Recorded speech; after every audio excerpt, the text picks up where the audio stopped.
Hola, buenas, soy Fernando, bienvenidos a mi canal de cocina.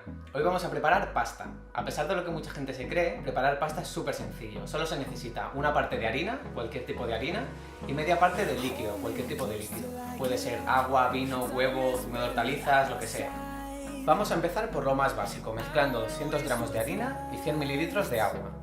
Para dar más sabor vamos a añadir una pizca de sal y una cucharada de café de aceite y vamos a mezclar hasta integrar. Vamos a dejar reposar la masa 15 minutos para que la harina hidrate bien. Ahora viene el único punto negativo de esta receta, la máquina.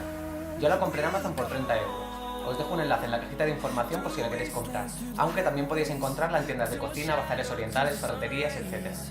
Vamos a fijar la máquina a la mesa, vamos a recuperar la masa y con un poco de harina vamos a ir pasándola del 0, que es cuando los rodillos están más separados, al 7, que es cuando están más finos.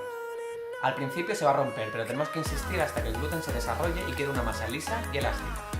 Si el cereal no lleva gluten, no hace falta que la pasemos tantas veces, simplemente del 0 al 7 hasta conseguir una masa fina. Si queréis más información sobre el gluten y qué cereales lo contienen y no, os dejo un vídeo en la etiqueta de arriba. Cuando tengamos el grosor deseado, vamos a cortar la masa. La máquina nos da la opción de hacer espagueti y tallarines, aunque también podemos hacer ravioles y placas de lasaña. Cualquiera de estas pastas están listas para hervir y al ser fresca en 2 minutos estará cocinada al dente.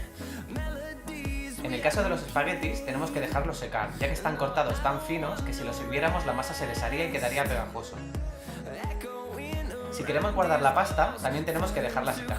Cogemos una bandeja con harina y hacemos montoncitos de pasta o apilamos las placas con harina entre sí. Aunque tened en cuenta que los cortes como los ravioli hay que rellenarlos antes de dejarlos secar y el producto que haya dentro será el que marque la caducidad. Y hasta aquí el vídeo de hoy. Si os ha gustado, dadle a like y compartir. Recordad que me podéis seguir por YouTube, Facebook, Twitter e Instagram como Spanish Guy Cooking. Y hasta la semana que viene. ¡Adiós!